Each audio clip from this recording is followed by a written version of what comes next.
안녕하십니까?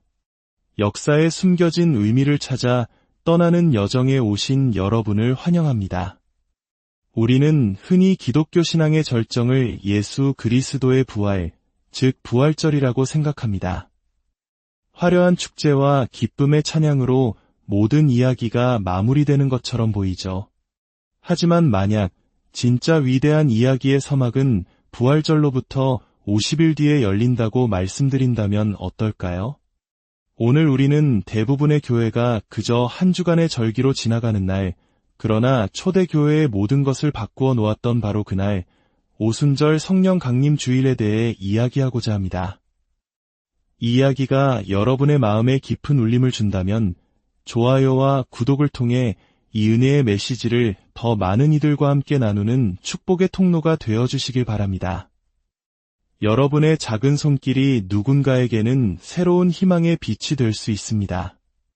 주님의 평안이 여러분과 함께하기를 기원하며 이제 이야기의 문을 엽니다. 오늘 우리의 모임은 참으로 특별합니다. 대부분의 교회는 부활절의 기쁨을 나누는 것으로 큰 행사를 마무리하지만 우리는 그 부활의 의미를 넘어 그 약속의 열매가 맺어진 오순절 성령 강림 주일까지 시간의 강을 함께 건너왔습니다. 오순절 당일에 이처럼 깊이 그 의미를 되새기는 시간을 갖는 것은 사실 흔치 않은 일입니다. 보통은 이번 주는 성령 강림 주일입니다라고 광고하고 예배를 드리는 것으로 지나가곤 하죠. 하지만 오늘 우리는 2000년 전 바로 그날 인류의 역사와 한 사람 한 사람의 운명을 송두리째 바꾼 그 사건의 중심으로 들어가 보려 합니다. 다시 오실 주님을 기다리며 그날의 약속을 기억하고 기념하는 소중한 시간이 될 것입니다. 오늘의 이야기가 더욱 특별한 이유는 우리가 성령을 이해하는 방식에 대한 새로운 패러다임을 제시하기 때문입니다. 우리는 흔히 성령 집회라고 하면 뜨거운 찬양과 외침, 북과 장구를 치며 감정을 최고조로 끌어올리는 모습을 떠올립니다. 마치 하늘에 계신 하나님을 인간의 열심과 노력으로 땅으로 끌어내리려는 듯 우리의 결핍과 필요를 채워달라고 간절히 외치는 모습 말입니다. 이는 마치 구약시대 갈멜산에서 바알 선지자들이 자신들의 신을 부르기 위해 광적으로 부르짖고 심지어 자해까지 했던 모습을 연상시키기도 합니다. 그러나 오늘 이 시간 저는 여러분이 육체의 일시적인 흥분이 아닌 여러분의 영혼 깊은 곳에서부터 솟아나는 참된 기쁨과 평안을 체험하시기를 축복합니다. 성경 사도행전을 자세히 들여다보면 그 첫 오순절의 현장에는 우리가 생각하는 그 어떤 떼쓰는 기도나 광적인 외침이 없었습니다. 예수님께서는 부활하신 후 제자들에게 명확히 말씀하셨습니다. 예루살렘을 떠나지 말고 내가 약속한 것을 기다려라. 그리고 승천하신 지 열흘 뒤 바로 오순절 날에 약속하신 보혜사 성령님을 보내주시겠다고 약속하셨습니다. 사도행전 1장 14절은 그 모습을 이렇게 기록합니다. 여자들과 예수의 어머니 마리아와 예수의 아우들과 더불어 마음을 같이하여 오로지 기도에 힘쓰더라. 120명의 성도들은 성령님을 보내달라고 떼를 쓴 것이 아닙니다. 구하지도 찾아 헤매지도 않았습니다. 그들은 단지 주님의 약속을 믿고 순종하며 한마음으로 기다렸던 것입니다. 그렇습니다. 오순절의 성령 강림은 인간의 노력이 만들어낸 결과가 아니었습니다. 그것은 전적으로 하나님의 시간에 하나님의 방식으로 우리를 찾아오신 하나님의 주권적인 은혜였습니다. 이제 우리는 성경으로 돌아가 인간의 열심이 아닌 하나님의 약속에 기반한 신앙의 본질을 회복해야 합니다. 오늘 2000년 전 그날의 사건을 기념하는 우리는 이미 우리 안에 성령님이 와 계시다는 사실을 기억해야 합니다. 오늘 이 시간을 통해 우리는 성령 충만함을 새롭게 경험하고 우리 안에 계신 성령님의 인도하심을 받는 하나님의 자녀된 삶이 무엇인지 깊이 깨닫게 될 것입니다. 그러기 위해선 먼저 예수 그리스도의 십자가와 부활이 나에게 어떤 의미인지 다시금 묵상해야 합니다. 하나님께서 나를 자녀로 부르신 목적이 단지 나의 구원과 평안을 넘어 예수 그리스도를 증언하고 이 땅에 하나님의 뜻을 이루기 위함이라는 그 거룩한 정체성을 회복해야 합니다. 내가 열심히 기도하면, 내가 간절히 매달리면 무언가 일어날 것이라는 인간 중심의 사고방식을 내려놓고 오직 성령님께 의존하는 참된 믿음을 가져야 합니다. 그리고 가장 중요한 것은 오늘 우리가 그랬던 것처럼 한마음으로 함께 기다리며 기도하는 것입니다. 그때 하나님께서 그분의 때에 베푸시는 은혜를 온전히 누리게 될 것입니다. 우리의 육체적 흥분은 가라앉히고 영혼의 깊은 갈망으로 하나님의 임재를 구할 때 그분의 임재 안에서 우리 영혼은 참된 기쁨을 누리게 됩니다. 그때 우리가 만들어내는 기쁨이 아니라 우리 안에서부터 샘솟는 의와 평강과 희락을 주체할 수 없는 놀라운 경험을 하게 될 것입니다. 오늘 말씀을 듣는 동안 하나님의 임재와 영광이 여러분 각자에게 임하기를 소망합니다. 자연스럽게 기사와 표적을 경험하게 될 것입니다. 병든 곳이 치유되고 묶였던 것들이 풀려나는 역사가 일어날 것입니다. 암세포는 소멸될 것을 예수 그리스도의 이름으로 선포합니다. 70년 넘게 굳어있던 소아마비 환자의 다리가 펴지고 뛰게 하셨던 그 하나님의 능력이 지금 이 시간 말씀을 듣는 모든 이들에게 동일하게 역사하고 있습니다. 여러분의 아픈 곳에 집중하지 마십시오. 예수님을 멀리서 바라보지도 마십시오.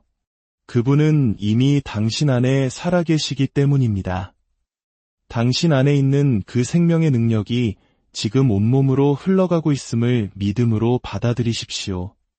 여러분의 환부가 뜨거워지고 온몸에 부드러운 전율이 흐르며 말로 설명할 수 없는 벅찬 감동과 눈물이 흐르는 것을 경험하게 될 것입니다. 이것이 바로 성령 충만함입니다. 지금까지 나를 올가매던 견고한 생각의 진들이 무너지고 진리 안에서 참된 자유와 해방을 맛보게 될 것입니다.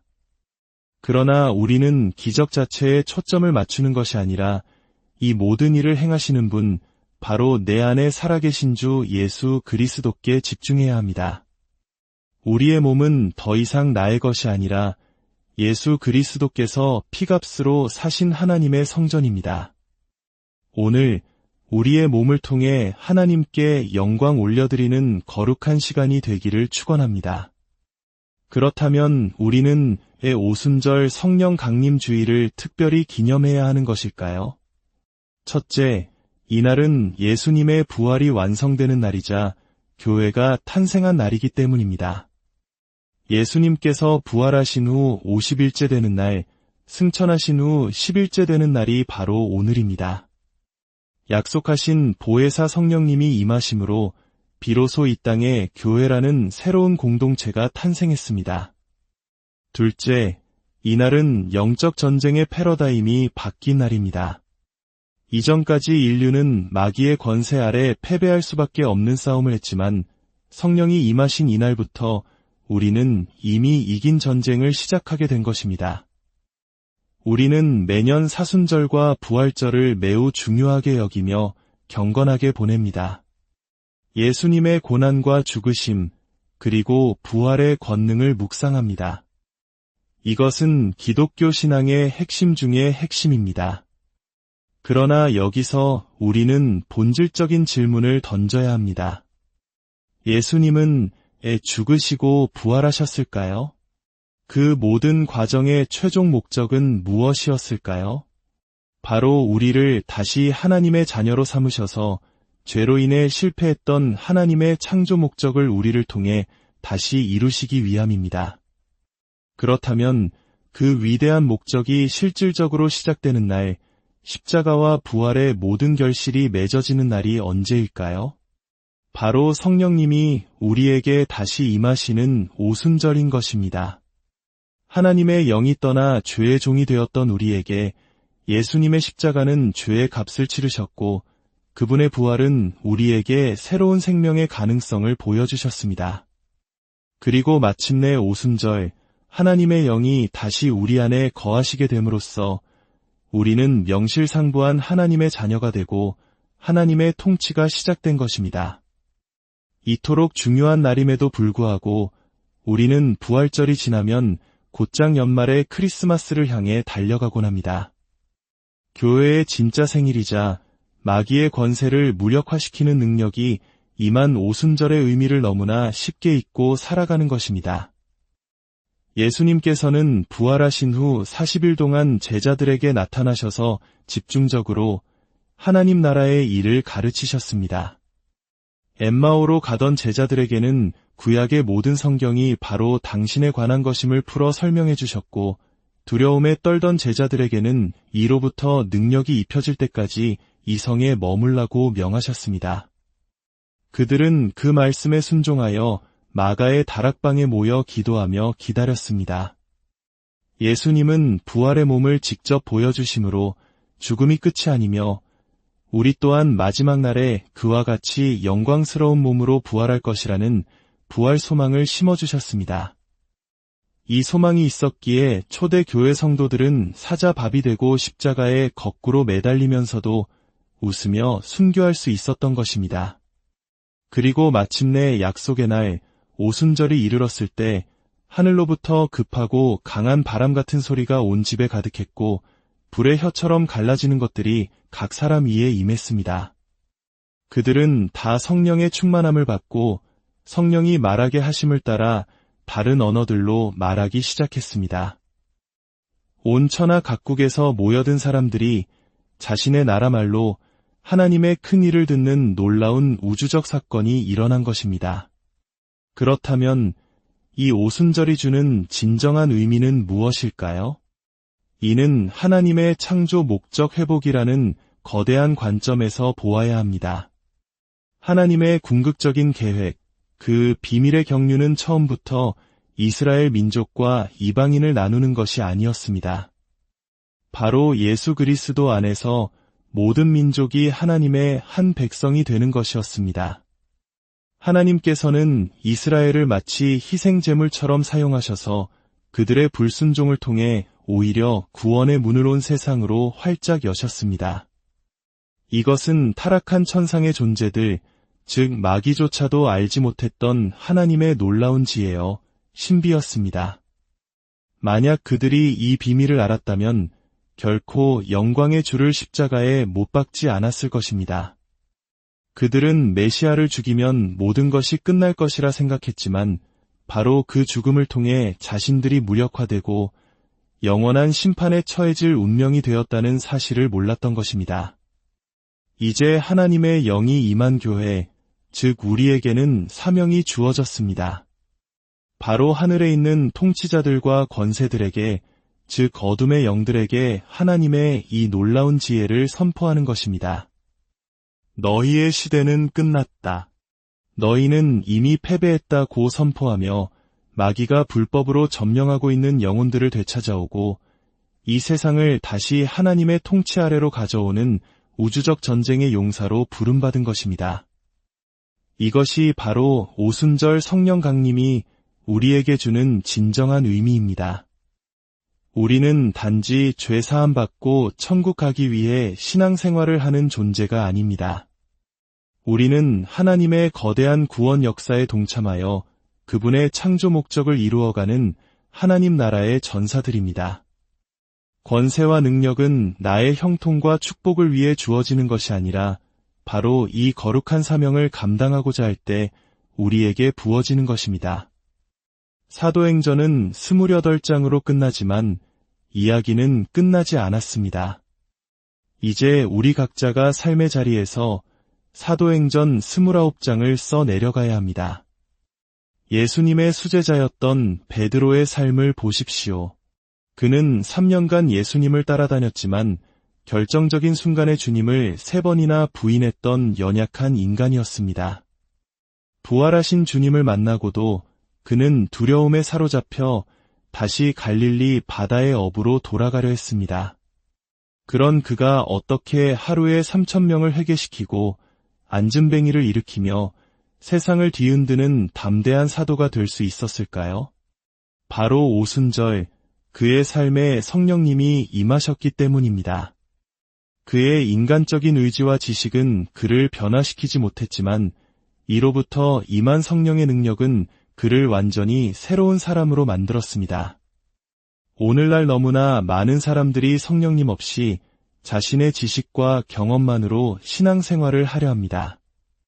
그러나 베드로의 삶이 증명하듯 성령님 없이는 우리는 아무것도 할 수 없습니다. 이제 우리는 어떻게 살아야 할까요? 우리는 더 이상 땅에 떨어진 가지처럼 포도나무를 향해 열매 맺게 해주소서라고 외치는 자들이 아닙니다. 우리는 이미 예수 그리스도라는 참 포도나무에 접붙여진 가지입니다. 이제 우리가 해야 할 일은 나무로부터 흘러오는 생명의 수액, 즉 성령의 능력이 나를 통해 흘러가도록 온전히 나 자신을 내어드리는 것입니다. 그것은 바로 하나님과의 생명적 관계를 회복하는 것입니다. 호흡 기도를 통해 잠시 세상의 모든 소음을 멈추고 내 안의 가장 근원적인 감각인 호흡에 집중해 보십시오. 숨을 들이쉴 때 하나님의 생명이 내 안에 가득 채워지고 내쉴 때 그 생명이 머리끝부터 발끝까지 흘러나감을 느껴보십시오. 이것이 바로 내 생각과 감정이라는 거짓 자아를 부인하고 내 안에 살아계신 그리스도를 의식하며 사는 삶입니다. 마치 젖된 아이가 어머니의 품에 평안히 안겨있듯 모든 염려를 내려놓고 그분께 온전히 의탁하는 것입니다.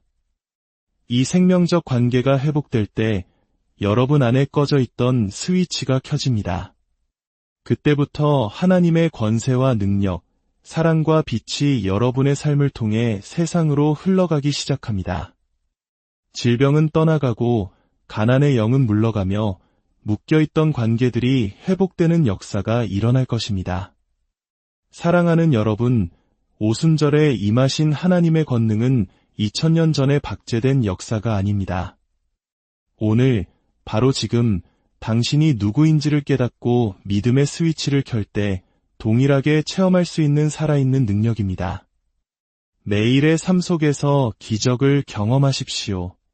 용서할 수 없던 사람을 용서하는 기적, 사랑할 수 없던 사람을 사랑하는 기적, 세상이 줄 수 없는 기쁨과 평강이 내 안에서 솟아나는 기적을 말입니다. 우리는 이 마지막 때에 하나님 나라의 전사로 부름받았습니다.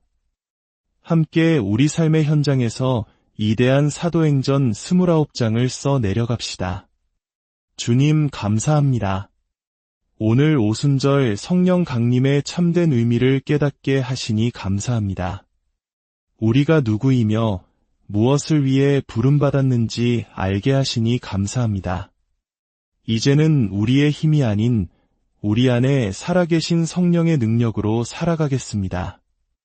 날마다 주의 나라와 의를 구하는 하나님의 자녀로 이미 승리한 싸움을 싸우는 하나님 나라의 전사로 살아가겠습니다. 이 말씀을 듣는 모든 이들의 삶 가운데 꺼져 있던 믿음의 스위치가 켜지게 하시고 하나님의 생명이 강물처럼 흘러넘치는 축복을 허락하여 주옵소서. 우리를 통해 이루실 모든 일을 기대하며 살아계신 우리 주 예수 그리스도의 이름으로 기도드립니다. 아멘. 오늘 함께 나눈 이야기가 여러분의 삶의 깊은 위로와 새로운 도전이 되었기를 바랍니다. 주님의 은혜가 늘 여러분과 안녕하십니까? 역사에 숨겨진 의미를 찾아 떠나는 여정에 오신 여러분을 환영합니다. 우리는 흔히 기독교 신앙의 절정을 예수 그리스도의 부활, 즉 부활절이라고 생각합니다. 화려한 축제와 기쁨의 찬양으로 모든 이야기가 마무리되는 것처럼 보이죠. 하지만 만약 진짜 위대한 이야기의 서막은 부활절로부터 50일 뒤에 열린다고 말씀드린다면 어떨까요? 오늘 우리는 대부분의 교회가 그저 한 주간의 절기로 지나가는 날, 그러나 초대교회의 모든 것을 바꾸어 놓았던 바로 그날, 오순절 성령 강림 주일에 대해 이야기하고자 합니다. 이 이야기가 여러분의 마음에 깊은 울림을 준다면 좋아요와 구독을 통해 이 은혜의 메시지를 더 많은 이들과 함께 나누는 축복의 통로가 되어주시길 바랍니다. 여러분의 작은 손길이 누군가에게는 새로운 희망의 빛이 될 수 있습니다. 주님의 평안이 여러분과 함께하기를 기원하며 이제 이야기의 문을 엽니다. 오늘 우리의 모임은 참으로 특별합니다. 대부분의 교회는 부활절의 기쁨을 나누는 것으로 큰 행사를 마무리하지만 우리는 그 부활의 의미를 넘어 그 약속의 열매가 맺어진 오순절 성령 강림 주일까지 시간의 강을 함께 건너왔습니다. 오순절 당일에 이처럼 깊이 그 의미를 되새기는 시간을 갖는 것은 사실 흔치 않은 일입니다. 보통은 이번 주는 성령 강림 주일입니다라고 광고하고 예배를 드리는 것으로 지나가곤 하죠. 하지만 오늘 우리는 2000년 전 바로 그날 인류의 역사와 한 사람 한 사람의 운명을 송두리째 바꾼 그 사건의 중심으로 들어가 보려 합니다. 다시 오실 주님을 기다리며 그날의 약속을 기억하고 기념하는 소중한 시간이 될 것입니다. 오늘의 이야기가 더욱 특별한 이유는 우리가 성령을 이해하는 방식에 대한 새로운 패러다임을 제시하기 때문입니다. 우리는 흔히 성령 집회라고 하면 뜨거운 찬양과 외침, 북과 장구를 치며 감정을 최고조로 끌어올리는 모습을 떠올립니다. 마치 하늘에 계신 하나님을 인간의 열심과 노력으로 땅으로 끌어내리려는 듯 우리의 결핍과 필요를 채워달라고 간절히 외치는 모습 말입니다. 이는 마치 구약시대 갈멜산에서 바알 선지자들이 자신들의 신을 부르기 위해 광적으로 부르짖고 심지어 자해까지 했던 모습을 연상시키기도 합니다. 그러나 오늘 이 시간 저는 여러분이 육체의 일시적인 흥분이 아닌 여러분의 영혼 깊은 곳에서부터 솟아나는 참된 기쁨과 평안을 체험하시기를 축복합니다. 성경 사도행전을 자세히 들여다보면 그 첫 오순절의 현장에는 우리가 생각하는 그 어떤 떼쓰는 기도나 광적인 외침이 없었습니다. 예수님께서는 부활하신 후 제자들에게 명확히 말씀하셨습니다. 예루살렘을 떠나지 말고 내가 약속한 것을 기다려라. 그리고 승천하신 지 열흘 뒤 바로 오순절 날에 약속하신 보혜사 성령님을 보내주시겠다고 약속하셨습니다. 사도행전 1장 14절은 그 모습을 이렇게 기록합니다. 여자들과 예수의 어머니 마리아와 예수의 아우들과 더불어 마음을 같이하여 오로지 기도에 힘쓰더라. 120명의 성도들은 성령님을 보내달라고 떼를 쓴 것이 아닙니다. 구하지도 찾아 헤매지도 않았습니다. 그들은 단지 주님의 약속을 믿고 순종하며 한마음으로 기다렸던 것입니다. 그렇습니다.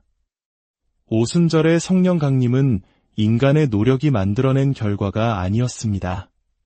그것은 전적으로 하나님의 시간에 하나님의 방식으로 우리를 찾아오신 하나님의 주권적인 은혜였습니다. 이제 우리는 성경으로 돌아가 인간의 열심이 아닌 하나님의 약속에 기반한 신앙의 본질을 회복해야 합니다. 오늘 2000년 전 그날의 사건을 기념하는 우리는 이미 우리 안에 성령님이 와 계시다는 사실을 기억해야 합니다. 오늘 이 시간을 통해 우리는 성령 충만함을 새롭게 경험하고 우리 안에 계신 성령님의 인도하심을 받는 하나님의 자녀된 삶이 무엇인지 깊이 깨닫게 될 것입니다. 그러기 위해선 먼저 예수 그리스도의 십자가와 부활이 나에게 어떤 의미인지 다시금 묵상해야 합니다. 하나님께서 나를 자녀로 부르신 목적이 단지 나의 구원과 평안을 넘어 예수 그리스도를 증언하고 이 땅에 하나님의 뜻을 이루기 위함이라는 그 거룩한 정체성을 회복해야 합니다. 내가 열심히 기도하면, 내가 간절히 매달리면 무언가 일어날 것이라는 인간 중심의 사고방식을 내려놓고 오직 성령님께 의존하는 참된 믿음을 가져야 합니다. 그리고 가장 중요한 것은 오늘 우리가 그랬던 것처럼 한마음으로 함께 기다리며 기도하는 것입니다. 그때 하나님께서 그분의 때에 베푸시는 은혜를 온전히 누리게 될 것입니다. 우리의 육체적 흥분은 가라앉히고 영혼의 깊은 갈망으로 하나님의 임재를 구할 때 그분의 임재 안에서 우리 영혼은 참된 기쁨을 누리게 됩니다. 그때 우리가 만들어내는 기쁨이 아니라 우리 안에서부터 샘솟는 의와 평강과 희락을 주체할 수 없는 놀라운 경험을 하게 될 것입니다. 오늘 말씀을 듣는 동안 하나님의 임재와 영광이 여러분 각자에게 임하기를 소망합니다. 자연스럽게 기사와 표적을 경험하게 될 것입니다. 병든 곳이 치유되고 묶였던 것들이 풀려나는 역사가 일어날 것입니다. 암세포는 소멸될 것을 예수 그리스도의 이름으로 선포합니다. 70년 넘게 굳어있던 소아마비 환자의 다리가 펴지고 뛰게 하셨던 그 하나님의 능력이 지금 이 시간 말씀을 듣는 모든 이들에게 동일하게 역사하고 있습니다. 여러분의 아픈 곳에 집중하지 마십시오. 예수님을 멀리서 바라보지도 마십시오. 그분은 이미 당신 안에 살아계시기 때문입니다. 당신 안에 있는 그 생명의 능력이 지금 온몸으로 흘러가고 있음을 믿음으로 받아들이십시오. 여러분의 환부가 뜨거워지고 온몸에 부드러운 전율이 흐르며 말로 설명할 수 없는 벅찬 감동과 눈물이 흐르는 것을 경험하게 될 것입니다. 이것이 바로 성령 충만함입니다. 지금까지 나를 올가매던 견고한 생각의 진들이 무너지고 진리 안에서 참된 자유와 해방을 맛보게 될 것입니다. 그러나 우리는 기적 자체에 초점을 맞추는 것이 아니라 이 모든 일을 행하시는 분, 바로 내 안에 살아계신 주 예수 그리스도께 집중해야 합니다. 우리의 몸은 더 이상 나의 것이 아니라 예수 그리스도께서 피값으로 사신 하나님의 성전입니다. 오늘 우리의 몸을 통해 하나님께 영광 올려드리는 거룩한 시간이 되기를 축원합니다. 그렇다면 우리는 왜 오순절 성령 강림 주일을 특별히 기념해야 하는 것일까요? 첫째, 이날은 예수님의 부활이 완성되는 날이자 교회가 탄생한 날이기 때문입니다. 예수님께서 부활하신 후 50일째 되는 날, 승천하신 후 10일째 되는 날이 바로 오늘입니다. 약속하신 보혜사 성령님이 임하심으로 비로소 이 땅에 교회라는 새로운 공동체가 탄생했습니다. 둘째, 이날은 영적 전쟁의 패러다임이 바뀐 날입니다. 이전까지 인류는 마귀의 권세 아래 패배할 수밖에 없는 싸움을 했지만 성령이 임하신 이날부터 우리는 이미 이긴 전쟁을 시작하게 된 것입니다. 우리는 매년 사순절과 부활절을 매우 중요하게 여기며 경건하게 보냅니다. 예수님의 고난과 죽으심, 그리고 부활의 권능을 묵상합니다. 이것은 기독교 신앙의 핵심 중의 핵심입니다. 그러나 여기서 우리는 본질적인 질문을 던져야 합니다. 예수님은 죽으시고 부활하셨을까요? 그 모든 과정의 최종 목적은 무엇이었을까요? 바로 우리를 다시 하나님의 자녀로 삼으셔서 죄로 인해 실패했던 하나님의 창조 목적을 우리를 통해 다시 이루시기 위함입니다. 그렇다면 그 위대한 목적이 실질적으로 시작되는 날, 십자가와 부활의 모든 결실이 맺어지는 날이 언제일까요? 바로 성령님이 우리에게 다시 임하시는 오순절인 것입니다. 하나님의 영이 떠나 죄의 종이 되었던 우리에게 예수님의 십자가는 죄의 값을 치르셨고 그분의 부활은 우리에게 새로운 생명의 가능성을 보여주셨습니다. 그리고 마침내 오순절, 하나님의 영이 다시 우리 안에 거하시게 됨으로써 우리는 명실상부한 하나님의 자녀가 되고 하나님의 통치가 시작된 것입니다. 이토록 중요한 날임에도 불구하고 우리는 부활절이 지나면 곧장 연말의 크리스마스를 향해 달려가곤 합니다. 교회의 진짜 생일이자 마귀의 권세를 무력화시키는 능력이 임한 오순절의 의미를 너무나 쉽게 잊고 살아가는 것입니다. 예수님께서는 부활하신 후 40일 동안 제자들에게 나타나셔서 집중적으로 하나님 나라의 일을 가르치셨습니다. 엠마오로 가던 제자들에게는 구약의 모든 성경이 바로 당신에 관한 것임을 풀어 설명해 주셨고 두려움에 떨던 제자들에게는 이로부터 능력이 입혀질 때까지 이 성에 머물라고 명하셨습니다. 그들은 그 말씀에 순종하여 마가의 다락방에 모여 기도하며 기다렸습니다. 예수님은 부활의 몸을 직접 보여주심으로 죽음이 끝이 아니며 우리 또한 마지막 날에 그와 같이 영광스러운 몸으로 부활할 것이라는 부활 소망을 심어주셨습니다. 이 소망이 있었기에 초대 교회 성도들은 사자밥이 되고 십자가에 거꾸로 매달리면서도 웃으며 순교할 수 있었던 것입니다. 그리고 마침내 약속의 날 오순절이 이르렀을 때 하늘로부터 급하고 강한 바람 같은 소리가 온 집에 가득했고 불의 혀처럼 갈라지는 것들이 각 사람 위에 임했습니다.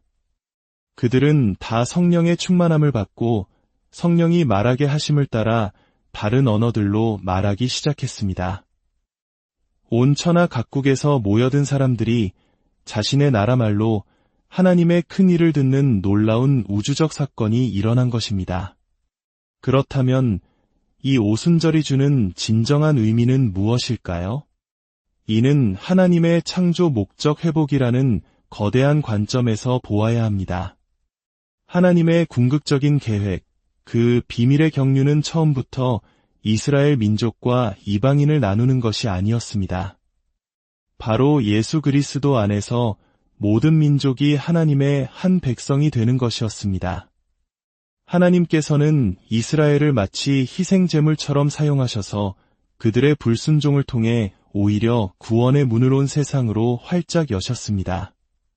이것은 타락한 천상의 존재들, 즉 마귀조차도 알지 못했던 하나님의 놀라운 지혜여 신비였습니다.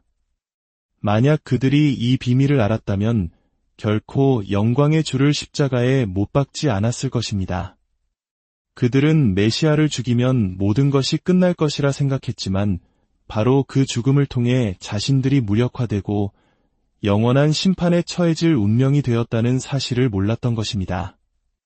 이제 하나님의 영이 임한 교회, 즉 우리에게는 사명이 주어졌습니다. 바로 하늘에 있는 통치자들과 권세들에게, 즉 어둠의 영들에게 하나님의 이 놀라운 지혜를 선포하는 것입니다. 너희의 시대는 끝났다. 너희는 이미 패배했다고 선포하며 마귀가 불법으로 점령하고 있는 영혼들을 되찾아오고 이 세상을 다시 하나님의 통치 아래로 가져오는 우주적 전쟁의 용사로 부름받은 것입니다. 이것이 바로 오순절 성령 강림이 우리에게 주는 진정한 의미입니다. 우리는 단지 죄 사함 받고 천국 가기 위해 신앙생활을 하는 존재가 아닙니다. 우리는 하나님의 거대한 구원 역사에 동참하여 그분의 창조 목적을 이루어가는 하나님 나라의 전사들입니다. 권세와 능력은 나의 형통과 축복을 위해 주어지는 것이 아니라 바로 이 거룩한 사명을 감당하고자 할 때 우리에게 부어지는 것입니다. 사도행전은 28장으로 끝나지만 이야기는 끝나지 않았습니다. 이제 우리 각자가 삶의 자리에서 사도행전 29장을 써 내려가야 합니다. 예수님의 수제자였던 베드로의 삶을 보십시오. 그는 3년간 예수님을 따라다녔지만 결정적인 순간에 주님을 3번이나 부인했던 연약한 인간이었습니다. 부활하신 주님을 만나고도 그는 두려움에 사로잡혀 다시 갈릴리 바다의 어부로 돌아가려 했습니다. 그런 그가 어떻게 하루에 3,000명을 회개시키고 안진뱅이를 일으키며 세상을 뒤흔드는 담대한 사도가 될 수 있었을까요? 바로 오순절 그의 삶에 성령님이 임하셨기 때문입니다. 그의 인간적인 의지와 지식은 그를 변화시키지 못했지만 이로부터 임한 성령의 능력은 그를 완전히 새로운 사람으로 만들었습니다. 오늘날 너무나 많은 사람들이 성령님 없이 자신의 지식과 경험만으로 신앙생활을 하려 합니다. 그러나 베드로의 삶이 증명하듯 성령님 없이는 우리는 아무것도 할 수 없습니다. 이제 우리는 어떻게 살아야 할까요? 우리는 더 이상 땅에 떨어진 가지처럼 포도나무를 향해 열매 맺게 해주소서라고 외치는 자들이 아닙니다. 우리는 이미 예수 그리스도라는 참 포도나무에 접붙여진 가지입니다. 이제 우리가 해야 할 일은 나무로부터 흘러오는 생명의 수액, 즉 성령의 능력이 나를 통해 흘러가도록 온전히 나 자신을 내어드리는 것입니다. 그것은 바로 하나님과의 생명적 관계를 회복하는 것입니다. 호흡 기도를 통해 잠시 세상의 모든 소음을 멈추고 내 안의 가장 근원적인 감각인 호흡에 집중해 보십시오. 숨을 들이쉴 때 하나님의 생명이 내 안에 가득 채워지고 내쉴 때 그 생명이 머리끝부터 발끝까지 흘러나감을 느껴보십시오. 이것이 바로 내 생각과 감정이라는 거짓 자아를 부인하고 내 안에 살아계신 그리스도를 의식하며 사는 삶입니다. 마치 젖된 아이가 어머니의 품에 평안히 안겨있듯 모든 염려를 내려놓고 그분께 온전히 의탁하는 것입니다. 이 생명적 관계가 회복될 때 여러분 안에 꺼져 있던 스위치가 켜집니다. 그때부터 하나님의 권세와 능력, 사랑과 빛이 여러분의 삶을 통해 세상으로 흘러가기 시작합니다. 질병은 떠나가고 가난의 영은 물러가며 묶여있던 관계들이 회복되는 역사가 일어날 것입니다. 사랑하는 여러분, 오순절에 임하신 하나님의 권능은 2000년 전에 박제된 역사가 아닙니다.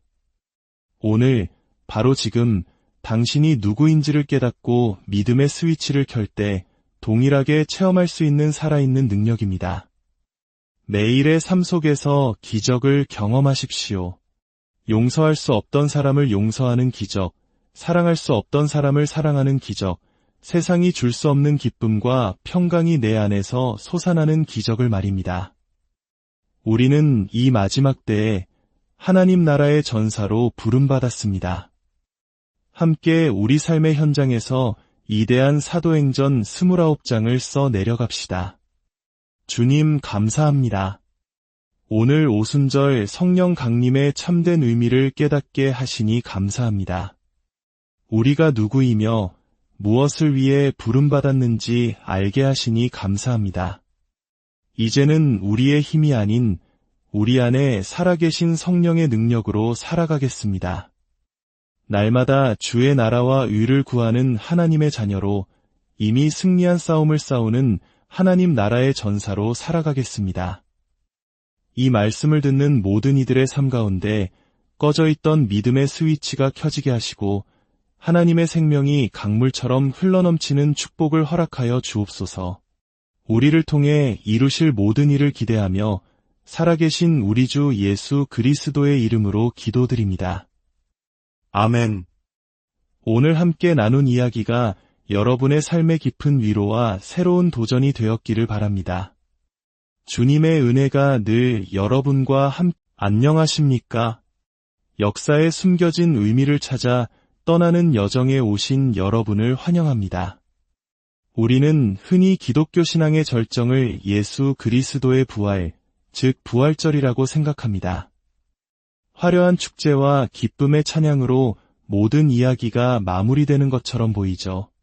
하지만 만약 진짜 위대한 이야기의 서막은 부활절로부터 50일 뒤에 열린다고 말씀드린다면 어떨까요? 오늘 우리는 대부분의 교회가 그저 한 주간의 절기로 지나가는 날, 그러나 초대교회의 모든 것을 바꾸어 놓았던 바로 그날, 오순절 성령 강림 주일에 대해 이야기하고자 합니다. 이 이야기가 여러분의 마음에 깊은 울림을 준다면 좋아요와 구독을 통해 이 은혜의 메시지를 더 많은 이들과 함께 나누는 축복의 통로가 되어주시길 바랍니다. 여러분의 작은 손길이 누군가에게는 새로운 희망의 빛이 될 수 있습니다. 주님의 평안이 여러분과 함께하기를 기원하며 이제 이야기의 문을 엽니다. 오늘 우리의 모임은 참으로 특별합니다.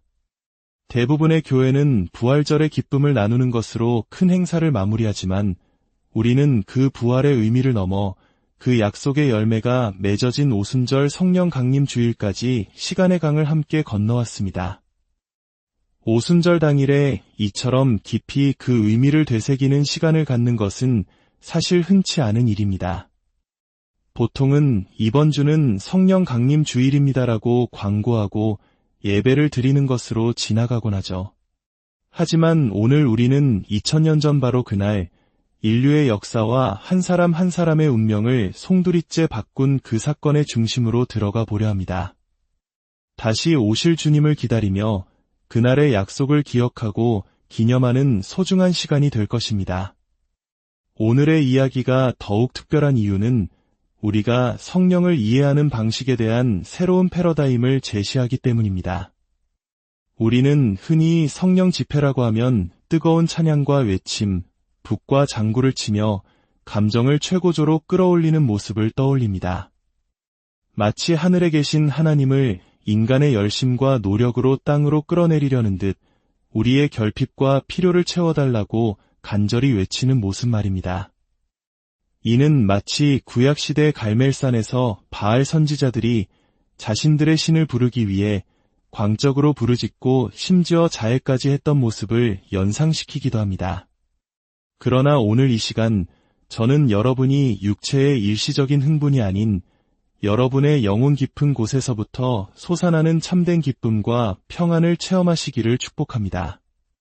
성경 사도행전을 자세히 들여다보면 그 첫 오순절의 현장에는 우리가 생각하는 그 어떤 떼쓰는 기도나 광적인 외침이 없었습니다.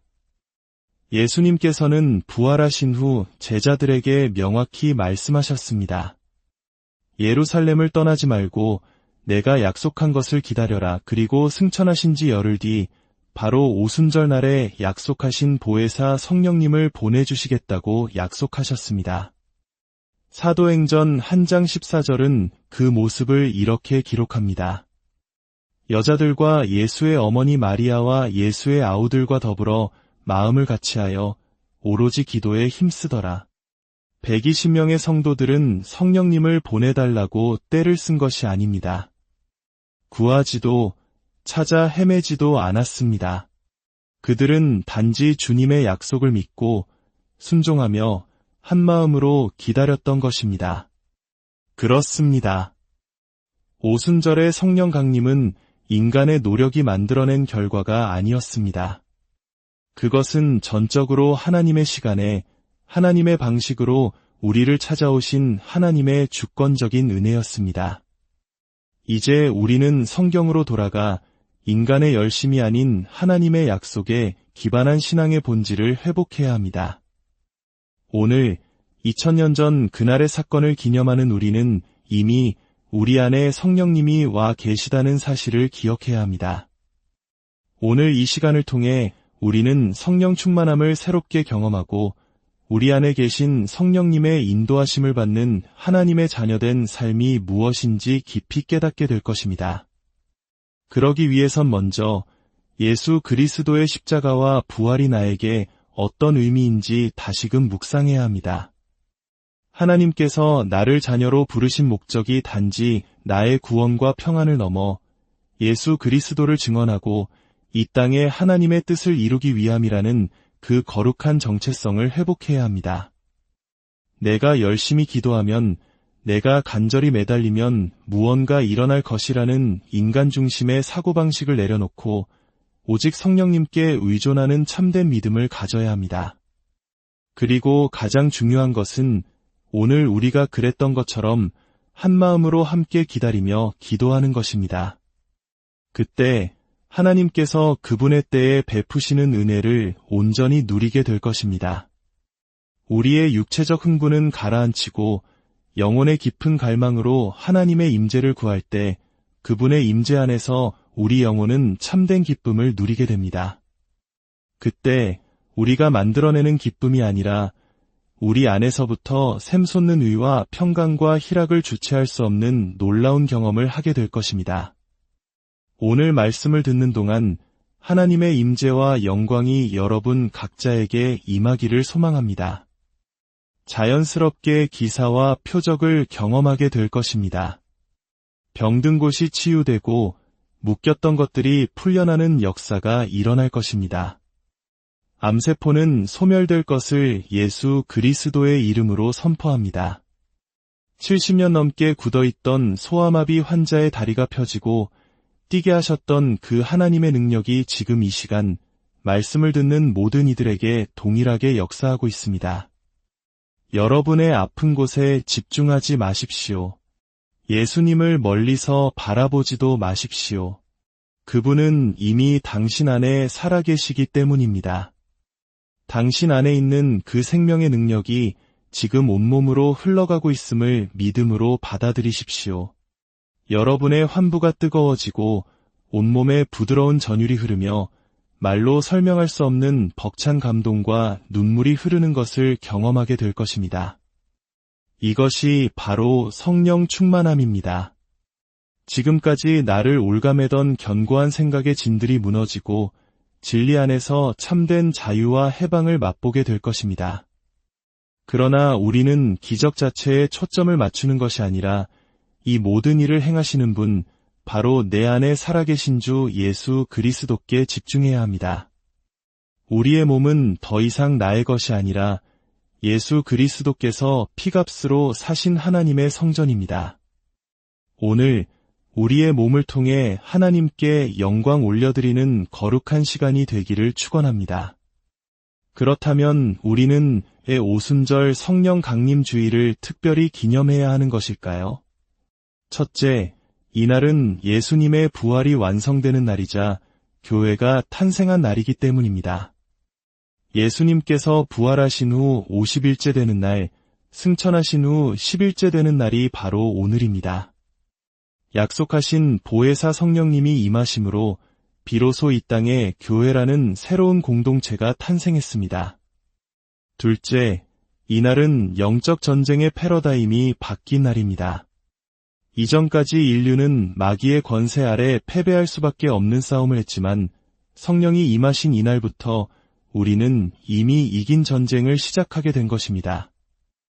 우리는 매년 사순절과 부활절을 매우 중요하게 여기며 경건하게 보냅니다.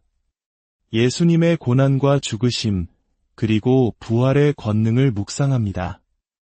이것은 기독교 신앙의 핵심 중의 핵심입니다. 그러나 여기서 우리는 본질적인 질문을 던져야 합니다. 예수님은 죽으시고 부활하셨을까요? 그 모든 과정의 최종 목적은 무엇이었을까요? 바로 우리를 다시 하나님의 자녀로 삼으셔서 죄로 인해 실패했던 하나님의 창조 목적을 우리를 통해 다시 이루시기 위함입니다. 그렇다면 그 위대한 목적이 실질적으로 시작되는 날, 십자가와 부활의 모든 결실이 맺어지는 날이 언제일까요? 바로 성령님이 우리에게 다시 임하시는 오순절인 것입니다. 하나님의 영이 떠나 죄의 종이 되었던 우리에게 예수님의 십자가는 죄의 값을 치르셨고 그분의 부활은 우리에게 새로운 생명의 가능성을 보여주셨습니다. 그리고 마침내 오순절, 하나님의 영이 다시 우리 안에 거하시게 됨으로써 우리는 명실상부한 하나님의 자녀가 되고 하나님의 통치가 시작된 것입니다. 이토록 중요한 날임에도 불구하고 우리는 부활절이 지나면 곧장 연말의 크리스마스를 향해 달려가곤 합니다. 교회의 진짜 생일이자 마귀의 권세를 무력화시키는 능력이 임한 오순절의 의미를 너무나 쉽게 잊고 살아가는 것입니다. 예수님께서는 부활하신 후 40일 동안 제자들에게 나타나셔서 집중적으로 하나님 나라의 일을 가르치셨습니다. 엠마오로 가던 제자들에게는 구약의 모든 성경이 바로 당신에 관한 것임을 풀어 설명해 주셨고 두려움에 떨던 제자들에게는 이로부터 능력이 입혀질 때까지 이 성에 머물라고 명하셨습니다. 그들은 그 말씀에 순종하여 마가의 다락방에 모여 기도하며 기다렸습니다. 예수님은 부활의 몸을 직접 보여주심으로 죽음이 끝이 아니며 우리 또한 마지막 날에 그와 같이 영광스러운 몸으로 부활할 것이라는 부활 소망을 심어주셨습니다. 이 소망이 있었기에 초대 교회 성도들은 사자밥이 되고 십자가에 거꾸로 매달리면서도 웃으며 순교할 수 있었던 것입니다. 그리고 마침내 약속의 날 오순절이 이르렀을 때 하늘로부터 급하고 강한 바람 같은 소리가 온 집에 가득했고 불의 혀처럼 갈라지는 것들이 각 사람 위에 임했습니다. 그들은 다 성령의 충만함을 받고 성령이 말하게 하심을 따라 다른 언어들로 말하기 시작했습니다. 온 천하 각국에서 모여든 사람들이 자신의 나라 말로 하나님의 큰 일을 듣는 놀라운 우주적 사건이 일어난 것입니다. 그렇다면 이 오순절이 주는 진정한 의미는 무엇일까요? 이는 하나님의 창조 목적 회복이라는 거대한 관점에서 보아야 합니다. 하나님의 궁극적인 계획, 그 비밀의 경륜은 처음부터 이스라엘 민족과 이방인을 나누는 것이 아니었습니다. 바로 예수 그리스도 안에서 모든 민족이 하나님의 한 백성이 되는 것이었습니다. 하나님께서는 이스라엘을 마치 희생제물처럼 사용하셔서 그들의 불순종을 통해 오히려 구원의 문을 온 세상으로 활짝 여셨습니다. 이것은 타락한 천상의 존재들, 즉 마귀조차도 알지 못했던 하나님의 놀라운 지혜여 신비였습니다. 만약 그들이 이 비밀을 알았다면 결코 영광의 주를 십자가에 못 박지 않았을 것입니다. 그들은 메시아를 죽이면 모든 것이 끝날 것이라 생각했지만 바로 그 죽음을 통해 자신들이 무력화되고 영원한 심판에 처해질 운명이 되었다는 사실을 몰랐던 것입니다. 이제 하나님의 영이 임한 교회, 즉 우리에게는 사명이 주어졌습니다. 바로 하늘에 있는 통치자들과 권세들에게, 즉 어둠의 영들에게 하나님의 이 놀라운 지혜를 선포하는 것입니다. 너희의 시대는 끝났다. 너희는 이미 패배했다고 선포하며 마귀가 불법으로 점령하고 있는 영혼들을 되찾아오고 이 세상을 다시 하나님의 통치 아래로 가져오는 우주적 전쟁의 용사로 부름받은 것입니다. 이것이 바로 오순절 성령 강림이 우리에게 주는 진정한 의미입니다. 우리는 단지 죄 사함 받고 천국 가기 위해 신앙생활을 하는 존재가 아닙니다. 우리는 하나님의 거대한 구원 역사에 동참하여 그분의 창조 목적을 이루어가는 하나님 나라의 전사들입니다. 권세와 능력은 나의 형통과 축복을 위해 주어지는 것이 아니라 바로 이 거룩한 사명을 감당하고자 할 때 우리에게 부어지는 것입니다. 사도행전은 28장으로 끝나지만 이야기는 끝나지 않았습니다. 이제 우리 각자가 삶의 자리에서 사도행전 29장을 써 내려가야 합니다. 예수님의 수제자였던 베드로의 삶을 보십시오. 그는 3년간 예수님을 따라다녔지만 결정적인 순간에 주님을 3번이나 부인했던 연약한 인간이었습니다. 부활하신 주님을 만나고도 그는 두려움에 사로잡혀 다시 갈릴리 바다의 어부로 돌아가려 했습니다. 그런 그가 어떻게 하루에 3,000명을 회개시키고 안진뱅이를 일으키며 세상을 뒤흔드는 담대한 사도가 될 수 있었을까요? 바로 오순절 그의 삶에 성령님이 임하셨기 때문입니다. 그의 인간적인 의지와 지식은 그를 변화시키지 못했지만 이로부터 임한 성령의 능력은 그를 완전히 새로운 사람으로 만들었습니다. 오늘날 너무나 많은 사람들이 성령님 없이 자신의 지식과 경험만으로 신앙생활을 하려 합니다. 그러나 베드로의 삶이 증명하듯 성령님 없이는 우리는 아무것도 할 수 없습니다. 이제 우리는 어떻게 살아야 할까요? 우리는 더 이상 땅에 떨어진 가지처럼 포도나무를 향해 열매 맺게 해주소서라고 외치는 자들이 아닙니다. 우리는 이미 예수 그리스도라는 참 포도나무에 접붙여진 가지입니다. 이제 우리가 해야 할 일은 나무로부터 흘러오는 생명의 수액, 즉 성령의 능력이 나를 통해 흘러가도록 온전히 나 자신을 내어드리는 것입니다. 그것은 바로 하나님과의 생명적 관계를 회복하는 것입니다. 호흡 기도를 통해 잠시 세상의 모든 소음을 멈추고 내 안의 가장 근원적인 감각인 호흡에 집중해 보십시오. 숨을 들이쉴 때 하나님의 생명이 내 안에 가득 채워지고 내쉴 때 그 생명이 머리끝부터 발끝까지 흘러나감을 느껴보십시오. 이것이 바로 내 생각과 감정이라는 거짓 자아를 부인하고 내 안에 살아계신 그리스도를 의식하며 사는 삶입니다. 마치 젖된 아이가 어머니의 품에 평안히 안겨있듯 모든 염려를 내려놓고 그분께 온전히 의탁하는 것입니다. 이 생명적 관계가 회복될 때 여러분 안에 꺼져 있던 스위치가 켜집니다. 그때부터 하나님의 권세와 능력, 사랑과 빛이 여러분의 삶을 통해 세상으로 흘러가기 시작합니다. 질병은 떠나가고 가난의 영은 물러가며 묶여있던 관계들이 회복되는 역사가 일어날 것입니다. 사랑하는 여러분, 오순절에 임하신 하나님의 권능은 2000년 전에 박제된 역사가 아닙니다. 오늘, 바로 지금 당신이 누구인지를 깨닫고 믿음의 스위치를 켤 때 동일하게 체험할 수 있는 살아있는 능력입니다. 매일의 삶 속에서 기적을 경험하십시오. 용서할 수 없던 사람을 용서하는 기적, 사랑할 수 없던 사람을 사랑하는 기적, 세상이 줄 수 없는 기쁨과 평강이 내 안에서 솟아나는 기적을 말입니다. 우리는 이 마지막 때에 하나님 나라의 전사로 부름받았습니다. 함께 우리 삶의 현장에서 이대한 사도행전 29장을 써 내려갑시다. 주님 감사합니다. 오늘 오순절 성령 강림의 참된 의미를 깨닫게 하시니 감사합니다. 우리가 누구이며 무엇을 위해 부름받았는지 알게 하시니 감사합니다.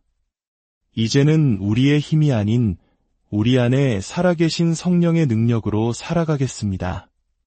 날마다 주의 나라와 의를 구하는 하나님의 자녀로 이미 승리한 싸움을 싸우는 하나님 나라의 전사로 살아가겠습니다.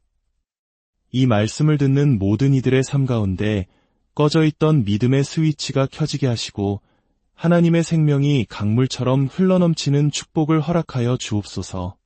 우리를 통해 이루실 모든 일을 기대하며 살아계신 우리 주 예수 그리스도의 이름으로 기도드립니다. 아멘. 오늘 함께 나눈 이야기가 여러분의 삶의 깊은 위로와 새로운 도전이 되었기를 바랍니다. 주님의 은혜가 늘 여러분과 안녕하십니까? 역사에 숨겨진 의미를 찾아 떠나는 여정에 오신 여러분을 환영합니다. 우리는 흔히 기독교 신앙의 절정을 예수 그리스도의 부활, 즉 부활절이라고 생각합니다. 화려한 축제와 기쁨의 찬양으로 모든 이야기가 마무리되는 것처럼 보이죠. 하지만 만약 진짜 위대한 이야기의 서막은 부활절로부터 50일 뒤에 열린다고 말씀드린다면 어떨까요?